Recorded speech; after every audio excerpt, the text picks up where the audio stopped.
Hello, this is just a quick video to show you how I repair damage to a mesh, and at the moment I'm actually waiting for some files downloading, so that's why I'm doing this. I've got time. It's looking at my download, it's a long way to go yet. I don't know what it's bringing in. So this is a standard avatar.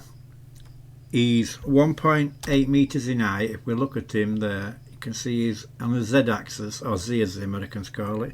He's 1.85 meters in height, human height basically, so I know that anything I make is going to be to that scale. But we've all done this at some point, and you select a face, you grab on a face, it's a minute, you've grabbed on a face like that, X faces, and you've deleted them. You've done it by accident. If it's like that on the side and it's a perfect symmetry, such as a character like this, you could just use a mirror and cut out the damaged side and replace it with the good side, but it doesn't always work like that if you're not on the symmetry, so you have to do it manually. I prefer to work from the inside because looking from the front of the model, it's very hard to see, and it's easy when you invert select. You can see loads of the things to click on the wrong one. So I prefer to come into the inside like this. If I can get in close enough, just a minute. There we go. I prefer to come inside like that. If you look at now, you can see it's just clean on the outside. So how we're going to do this, there is a function called F2. If I come up to edit, down to preferences, go to add-on and type in here F2.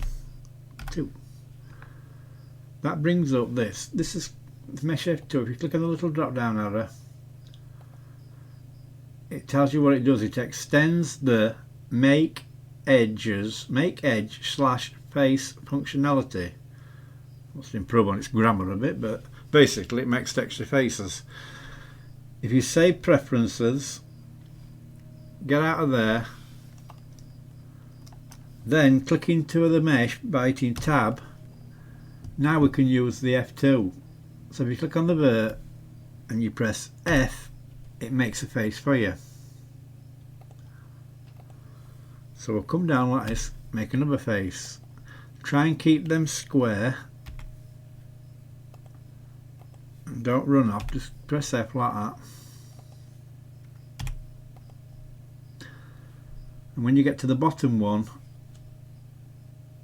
no, I'll come back up here first, fill these in, and I can show you what I do then. Press F. Now we've got like, well, a funny shape left, so if I go to edge select now I can click on that edge there and press F. Otherwise, if I didn't, I'd have to join the verts manually. So I can grab out of that vert, pull that back a bit. I'll show you what I mean by doing manually. I'd have had to do a F like this, and I've got two verts there then. I'd have had to click on that one, merge by pressing M on the keyboard, and merge at, which one am I at? Merge at first I should say. That'll put it back to the original square. Now I've got that line, that big slit left. But basically what I can do, I press on the slash key, on the edge select I should say, click on that and press F and fill that back in. Come to the outside of the mesh, let's have a look, and that's the hole fixed. But what if you actually delete the vertices itself, which again I've done that many times. If you click on that vert like that, I do F, oh no, I do X on the keyboard and delete that vertices. I've got an hole in it again, but I've got no vert this time. I can use the same function just to do the F when I get into the arm. Hang on a minute.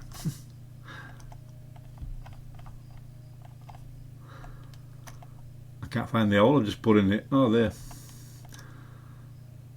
click that vert there, press full stop on the keyboard or period as the Americans call it, and zoom into it. There we are. Now I can just fill it in basically the same way like I did before, just by pressing the F, but I can also do it another way. I can click on invert select, I can click on that edge there, that vert there, that vert there, and press F on the keyboard to fill it. Then I can select that edge, right click and subdivide it.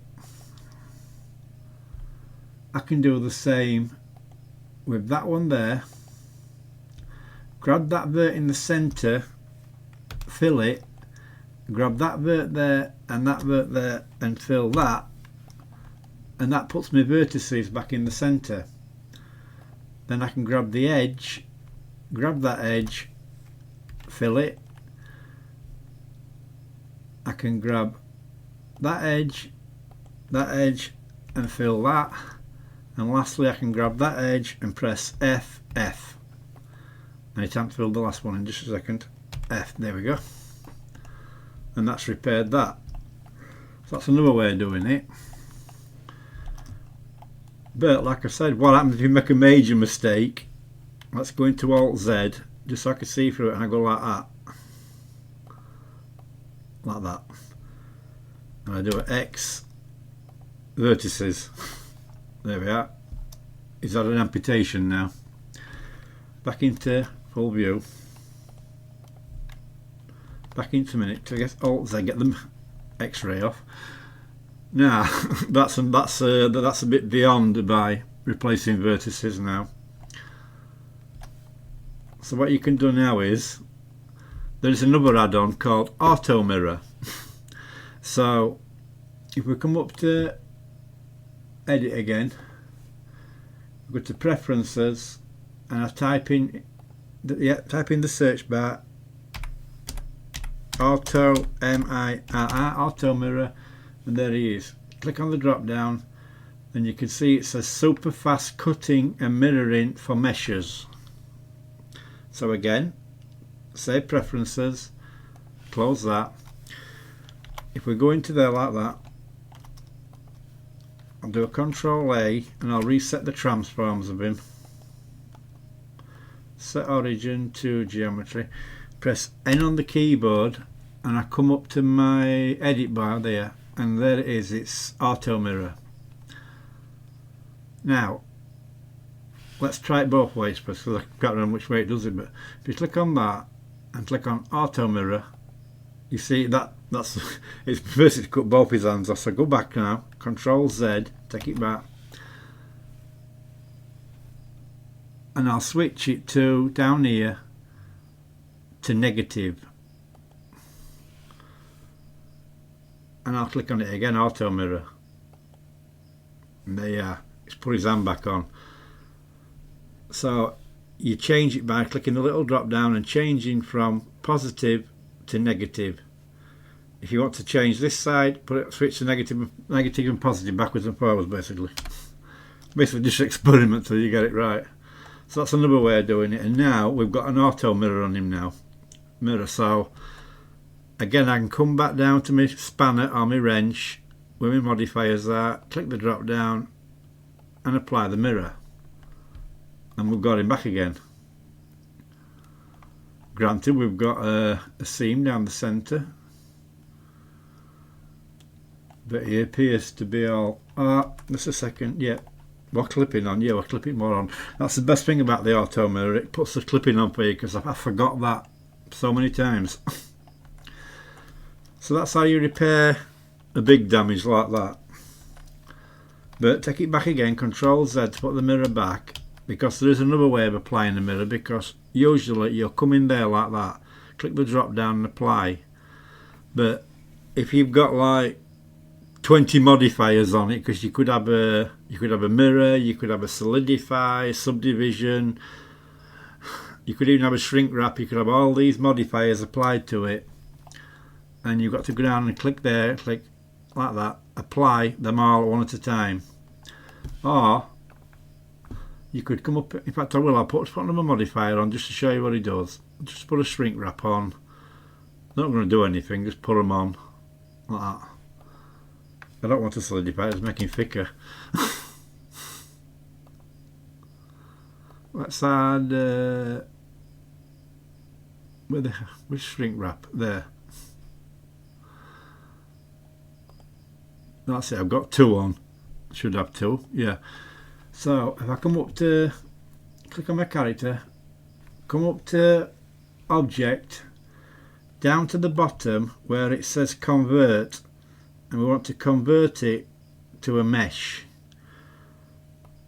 and that will apply all the modifiers and put him back to his self there like that. He's just a normal character now. So that's basically it. That's all I want to show you. Just a quick way of fixing mesh and fixing a few problems you might come across, because I've done that many times. So thank you for watching, and I will see you again later.